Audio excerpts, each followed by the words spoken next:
नमस्कार मित्रों, भगवत चर्चा में एक बार फिर आप सबका स्वागत है।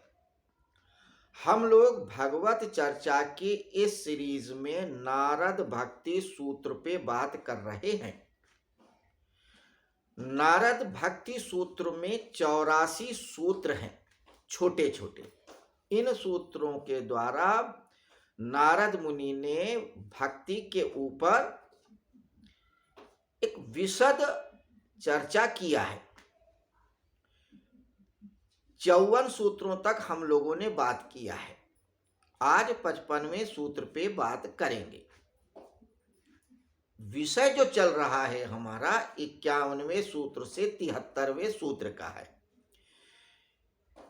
इन सूत्रों में नारद मुनि ने शुद्ध भक्ति और मिश्रित भक्ति के संदर्भ में विचार किया है। फिर से समझें, नारद भक्ति सूत्र के 84 सूत्रों में 51वें सूत्र से लेके 73वें सूत्र तक नारद मुनि ने शुद्ध भक्ति और मिश्रित भक्ति के बारे में विचार किया है।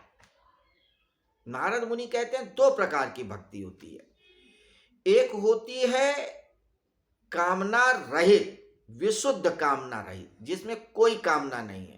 अगर कामना है सिर्फ एक, कि भक्त ये चाहता है कि भगवान से ही उसका नाता जुड़ा रहे, हर वक्त जुड़ा तो है मगर उसका बोध रहे, चाहे वो श्रवण से हो, मनन से हो, चिंतन से हो, भजन से हो, निधिध्यासन से हो, कैसे भी हो, परमात्मा से उसका बोध बना रहे और उसे कोई कामना नहीं होती, न घर की, मकान की, दुकान की, बेटी की, बेटा की, किसी चीज की इच्छा नहीं होती। वही भक्ति शुद्ध भक्ति है, शुद्ध समर्पण। दूसरी भक्ति है जिसमें भगवान की भी आकांक्षा होती है और सांसारिक वस्तुओं की भी, उसे वो मिश्रित भक्ति कहते हैं। वैसे तो ज्यादातर लोगों की एक तीसरी प्रकार की भी कह सकते हैं कि सिर्फ कामना ही होती है, कुछ ना कुछ, नौकरी हो, दुकान हो, मकान हो, बेटा हो, बेटी हो, स्वास्थ्य हो, इज्जत हो, कुछ भी हो। ईश्वर की भी नहीं कामना करते हैं, मगर नारद मुनि ऐसा नहीं कहते हैं। ठीक है, हर व्यक्ति कुछ ना कुछ तो ईश्वर को चाहता ही है, तो इसलिए उन्होंने दो ही कैटेगरी रखी, शुद्ध भक्ति वालों की और मिश्रित भक्ति वालों की। तो 51वें सूत्र में उन्होंने क्या कहा कि जो शुद्ध भक्ति है, भक्ति क्या है? सात्वसुमिन परम प्रेम रूपा। प्रेम जब परम को पहुंचे तो वही भक्ति है। तो जो प्रेम परम को पहुंच चुका है, यानी वो भक्ति अनिवर्चनीय है, उसके सुख का कोई वर्णन हो ही नहीं सकता। वो ऐसा अद्भुत आनंद है जिसको आप शब्दों में बयान ही नहीं कर सकते, न बोल के, न लिख के, न इशारा करके, कोई तरीका ही नहीं है, नो वे। तो शुद्ध भक्ति जो होती है उसका रस आप वर्णन नहीं कर सकते। दूसरी मिश्रित भक्ति है, उससे थोड़ा सा इशारा हो सकता है, बातचीत हो सकती है, लेकिन उसको भी बखान करना थोड़ा मुश्किल होता है। तो अभी फिलहाल जो चर्चा चल रही शुद्ध भक्ति की, तो उन्होंने क्या कहा कि शुद्ध भक्ति अनिवर्चनीय है, बखान नहीं हो सकता। दूसरे सूत्र में कहा वो गूंगे के गुड़ जैसी होती है, कि जैसे गूंगा गुड़ खा ले नहीं बता सकता, वैसे शुद्ध भक्ति का आनंद नहीं बता सकते।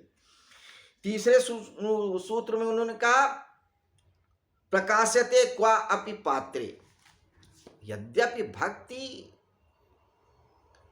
को नहीं बता सकते, लेकिन जब भक्ति चरम पे हो जाती है तो भक्ति अपने आप को प्रकट भी कर देती, प्रकाशित कर देती है कि मैं क्या हूं।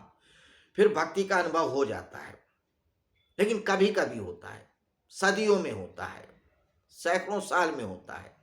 कोई मीरा, कोई राधा, कोई रैदास, कोई नारद, कोई प्रहलाद पैदा होता है, तब भक्ति स्वयं को प्रकट करती है। लेकिन कभी कभी क्वापि पात्रे, जब पात्र मिलता है तब। 54वें सूत्र में उन्होंने कहा गुण रहितम कामना रहितम प्रतिचल वर्तमानम विच्छिन्न सूक्ष्म तरम अनुभव रूपम, कि ये गुण रहित, कि शुद्ध भक्ति का कोई गुण नहीं रहता, कामना नहीं रहती, और ये क्षण क्षण बढ़ती रहती है, कम नहीं होती है। ये कोई धन का भंडार नहीं है कि कम हो जाए। ये वो रस है कि एक बार हाथ लग गया तो फिर वो कम नहीं होती, चाहे जितना उलीचो, दोनों हाथ से उलीचो। तो भक्ति का पात्र कभी खत्म नहीं होता, प्रति क्षण बढ़ता है। अब 55वें सूत्र में क्या कहते हैं, तत्प्राप्त तदेवावलोक्य तदेव शृणोति तदेव चिंत्यति। तत्प्राप्य, उसको प्राप्त करके, यानी किसको, भक्ति को। जब भक्ति मिल जाती है, तदेवावलोकयति तदेव शृणोति तदेव चिंत्यति, तदेव लोकयति। भक्त सिर्फ भगवान को ही देखता है, सिर्फ भगवान के बारे में ही सुनना चाहता है, सिर्फ भगवान के बारे में ही चिंतन करना चाहता है, और कुछ चाहिए ही नहीं। ये विशेषता है। तो ये चिन्ह बता रहे हैं, ये गुण बता रहे हैं। क्या अगर आपको ऐसा कोई व्यक्ति मिले जो सिर्फ परमात्मा की बात करे, ना अपने सुख की, ना अपने दुख की, ना संसार की, किसी की नहीं, ना अच्छाई ना बुराई, कोई भी प्रसंग हो वो सिर्फ परमात्मा की ही बात करे। जैसे गोपियां सिर्फ कृष्ण की बात करती हैं, कोई बात ही नहीं करती, कहीं से भी शुरू करो कृष्ण की बात करेंगी। इसीलिए नारद मुनि ने क्या कहा है, यथा ब्रज गोपिका नाम, कि भक्त कैसी हो, ब्रज की गोपिकाओं जैसी हो, कि कृष्ण के अलावा कुछ भी नहीं। तो जब भक्ति प्रकट कर देती है अपने आप को, तो भक्त स्वतः ही सिर्फ और सिर्फ परमात्मा का ही चिंतन करता है, परमात्मा का ही मनन करता है, परमात्मा की ही सेवा करता है, परमात्मा के ही बारे में सारे वचन बोलता है। ये गुण है। अगर आपके अंदर ऐसा भाव है, ऐसी विशिष्टता है, तब तो आप अपने आप को भक्त जानो, वरना आप ये समझ लो कि हम भक्त अभी नहीं हुए हैं, प्रोसेस में हो सकते हैं, लेकिन भक्त है ही नहीं। अगर भक्त होंगे तो मिश्रित भक्ति वाले, जिसमें कामना है। बहुत से लोग संतोष दे लेते हैं, अपने आप को जस्टिफाई कर लेते हैं, अरे हम संसारिक आदमी हैं, कुछ तो कामना रहेगी और ऐसा है वैसे।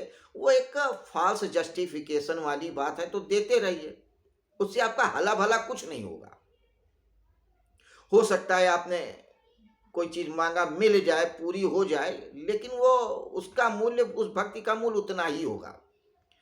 लाख रुपए मांगे हैं तो लाख रुपए तक, नौकरी मांगी तो नौकरी तक, उससे ज्यादा का मूल्य नहीं है।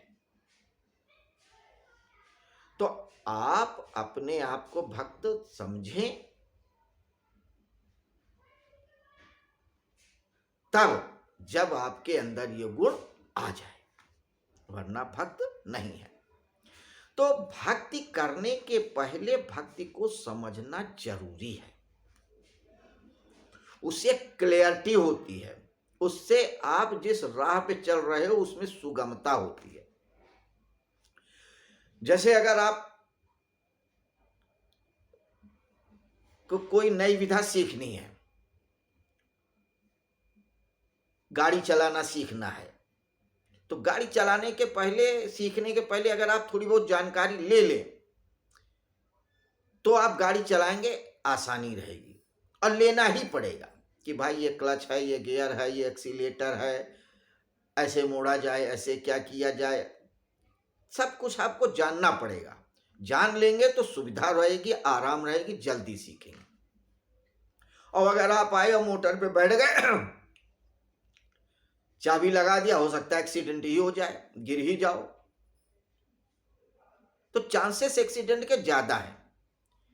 इसलिए जब आप किसी राह में चलते हो तो उस राह की दुश्वारियां भी जान लो, उस राह का एक नक्शा भी जान लो। तो भक्ति मार्ग का एक रोड मैप दे रहे हैं नारद मुनि। उस रोड मैप को अगर हम समझ लेंगे तो भक्ति बहुत आसान हो जाएगी और सुगम हो जाएगी। वैसे तो सुगम है ही है, लेकिन बिल्कुल सुगम, आप भक्ति करेंगे और आप भक्त हो जाएंगे, देन एंड देयर, समय नहीं लगेगा।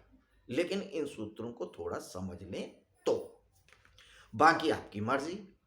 खैर, तो मित्रों, ये थी 55वें सूत्र की एक छोटी सी चर्चा, जिसमें हमने क्या जाना कि जब भक्त भक्ति को उपलब्ध हो जाता है तो वो हर समय भगवान का ही चिंतन मनन करता है। तो ये थी आज की वार्ता। कल फिर मिलेंगे इसी समय, इसी जगह, इसी तरह से 56वें सूत्र पे चर्चा करने के लिए। तब तक के लिए आज्ञा दीजिए। नमस्कार, शुभ रात्रि।